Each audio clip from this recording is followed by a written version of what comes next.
Welcome. This is Bill Behe. I'll be taking us through a webinar today for selecting or changing electronic health records in Santa Cruz County. And I appreciate all the folks online now. And like the other webinars, this one is being recorded and will be posted onto the PMG portal and soon to our public site that does not require a login. So without further ado, let's go through this. The mission of our organization here as it relates to the electronic support of you is to put systems in place and help you put systems in place to improve the quality and efficiency for everyone, not just the workers in the community and the doctors, but also of the patients. We do this by delivering technology assistance, guidance, and information on best practices to you with the goal of creating healthcare delivery systems that offer a seamless integrated experience for patients and providers. That's an aspirational goal. It's going to take us a number of years to get there, but I'm sure that by working together we will.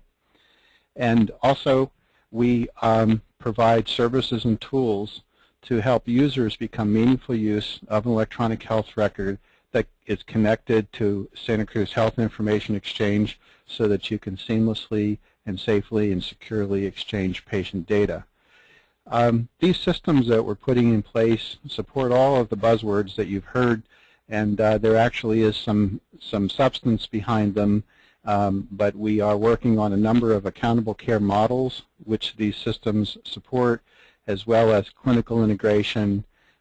Those of you working on a medical home model, this helps you with your medical home effort and ultimately improving the vitality of your practice and surviving as a physician practice. We're trying to keep these to 20 minutes or less, and we want them to be easily findable and take a look at in the future.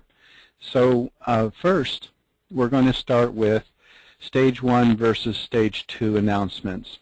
And what this means is that meaningful use has 3 stages. We are currently in Stage 1.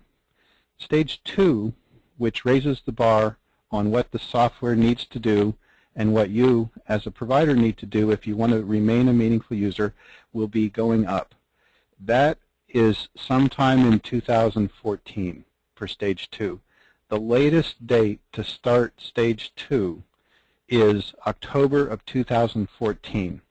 So to help you prepare for that, we're making some educational webinars like this available, as well as technical support, because we want to make sure that everyone that wants to be a meaningful user can continue to be and can exchange even more discrete data to help with patient care.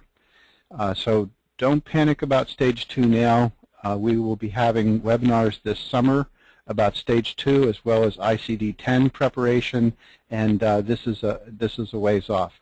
But today we have an announcement, which is that as of this summer, users of Elysium eLite that are using it for meaningful use will not be supported.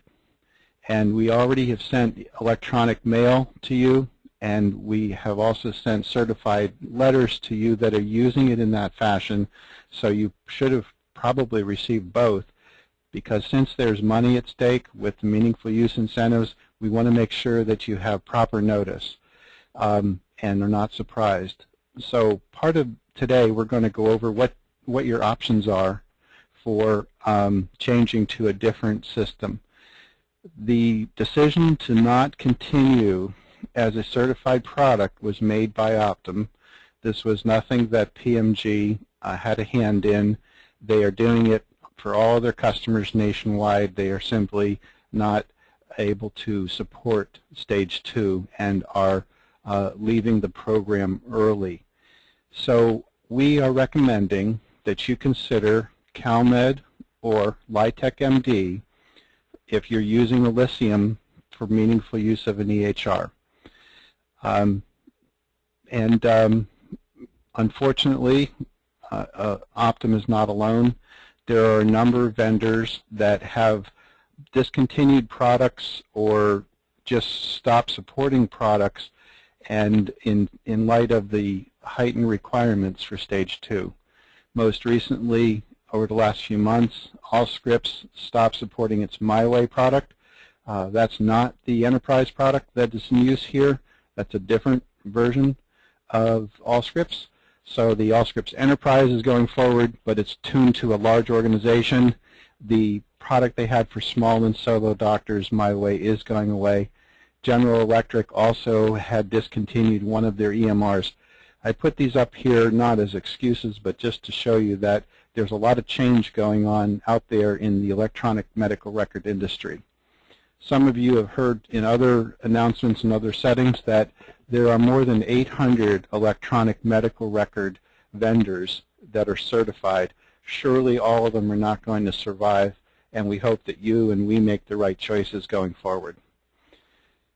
One of the things that we found that we think is really important is some 7 steps for successful launch of an EHR.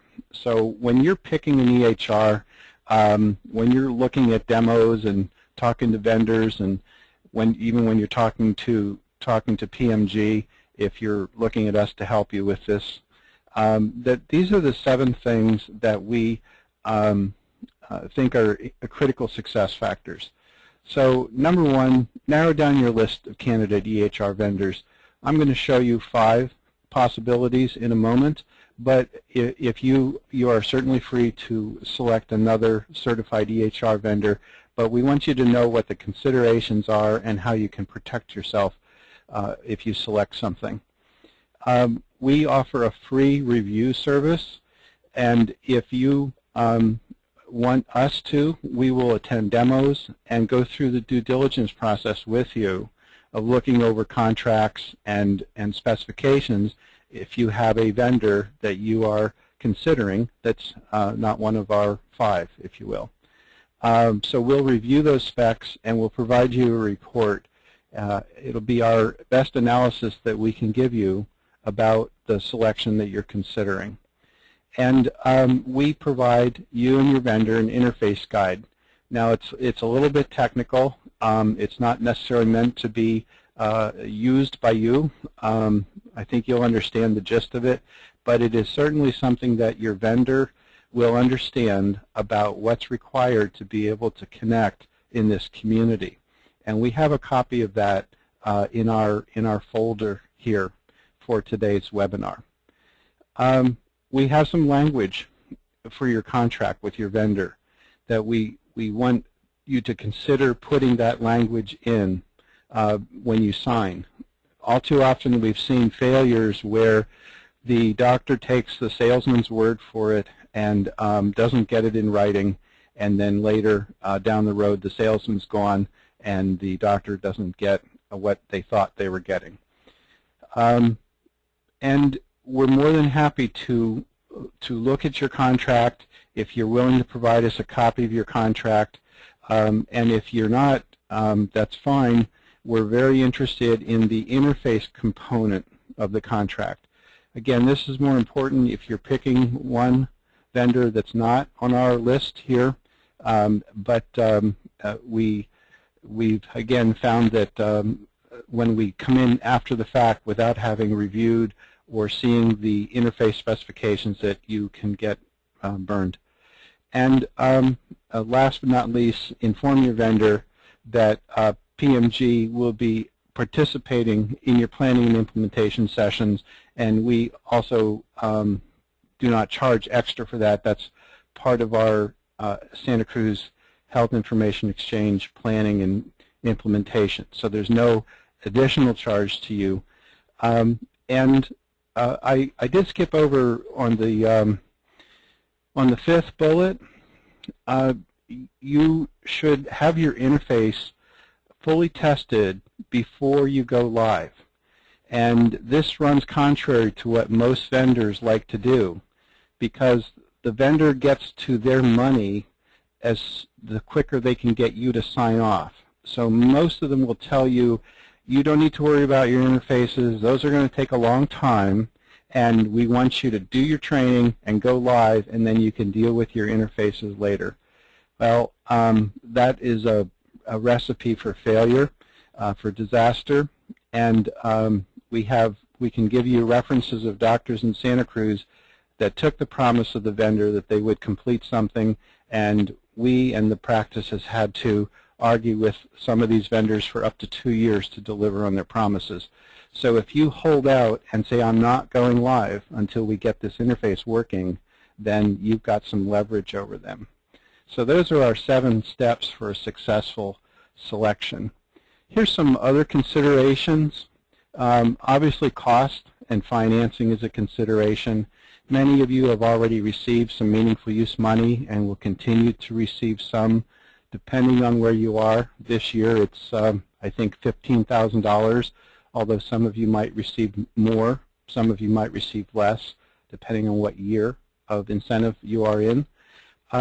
So there's some money coming your way through that effort, as well as some of the vendors offer financing, and then the some of the options that you'll see from PMG offer a modest investment up front and then a monthly cost. So there's a number of options to help you get into this that don't cost an arm and a leg. You really need to consider the workflow and the user experience when you're looking at demos, and I encourage you to talk to other users that are using the same program that you're considering. Ask them how much problem was it to fit it into their practice, and how much workflow changes, and how do people like the product.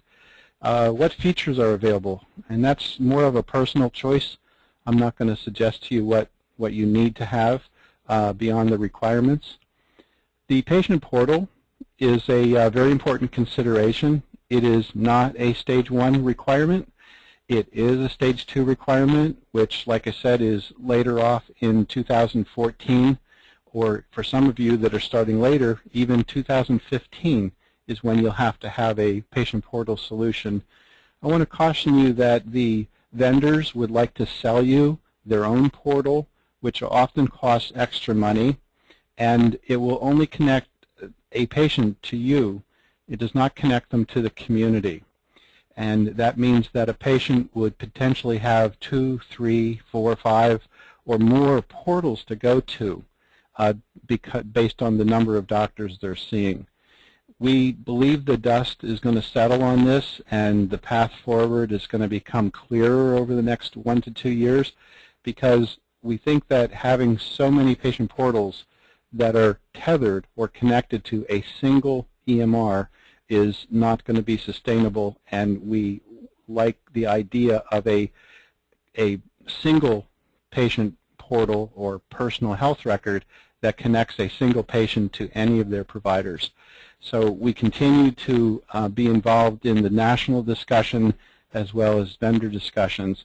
So my advice is, don't rush in and sign up for a patient portal unless you feel you must have it for now.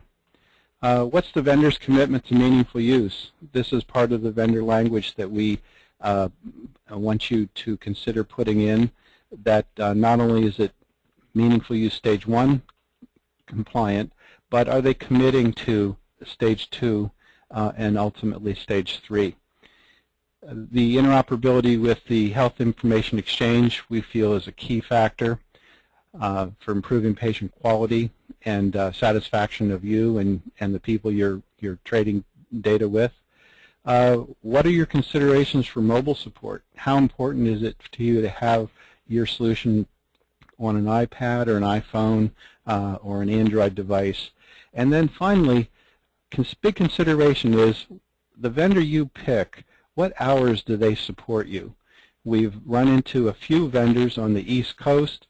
Turned out they were kind of small vendors, and they shut off the phone support at 5 o'clock East Coast time, which of course is 2 o'clock our time. So almost half the day support was unavailable, and that has caused a consideration. So something else to check, especially if you pick a vendor that's not one of ours. So what we've got here is we've got a grid for the 5 vendor solutions that we're recommending. We first surfaced this list back in December at our initial webinar for you, and this is going to take a little bit of work on your part, but the idea behind the matrix is to give you at a glance a comparison between the 5 solutions. And I'm not going to try to go through every last thing and what does this mean and what's included here, but rather if you have any interest in talking to PMG about Practice Partner or LITech MD or CalMed, give us a call. And we'll be happy to demo those for you and take you through the features at a detailed level.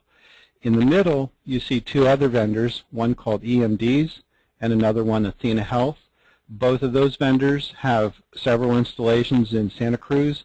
You have local references, and they have both committed to connect to the Santa Cruz Health Information Exchange at a very reasonable price. I want to stress that because we've all found that some of these vendors will connect to the Health Information Exchange, but they want an exorbitant amount of money. So we've put some information here in this matrix to help as a guideline to you, and hope that this is helpful. Essentially, the first column being Practice Partner, that's the EMR only, and it's meant to be an add-on or work with a different practice management system. So maybe you have one today and you want to add that. The other 4 are complete practice management and EMR solutions. So we give you some ideas here about what's included, what sort of other fees are you going to be faced with in terms of vendor interface fees and connectivity, implementation fees, and what the monthly costs are. So I hope this is helpful, and we tried to base this on a solo provider, contracted solo provider basis. If you're non-contracted, it could be a little bit more, and if you have multiple doctors, there's discounts that are available from almost every one of these vendors if there are multiple doctors in your practice. So while a 5-doctor practice will pay more than you'll see here, the cost per doctor is not as high as what you see. So these are just the logos from the vendors, the 5 vendors that we have selected and have experience with and have good local references. Your next steps are to contact the vendor. So for Practice Partner, LITech MD, or CalMed, you can contact us. Many of you, or some of you, use CalMed today for billing, and this would be to extend and add on the electronic medical record portion to that product. If you'd like to follow up with EMDs, there's the salesperson's phone number and name, contact information, as well as their main website. And the final is the Athena Health contact and information there. I want to stress that we want to be your partner in this, and it's really important that we stay engaged as you go through the selection process. We have, just to wrap up here, on the blue portal, for those of you that are contracted physicians and contracted offices, we have the Connecting Healthcare series of information. So these are the webinars that either have happened in the past or are planned for the future. We'll be adding more. We're doing 1 or 2 a month.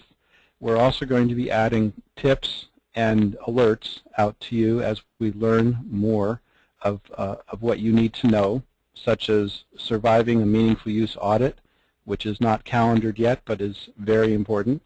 When you go to the portal, you will see the documents and the video recording that you're hearing now for each one of these webinars, as well as any supporting documents. So, for example, if you go to today's, which is the D, selecting an EHR, February 15th, you would find not only the PowerPoint that you're seeing now in a PDF version, but you'd also see the PDF document that you would give to your vendor for connecting with the Santa Cruz Health Information Exchange. So we're trying to put the resources with the webinars, as well as putting them in the resource folder there at the bottom. So the next webinar that we've got calendared is for Thursday the 28th, and this is the PMG Electronic Citizenship webinar.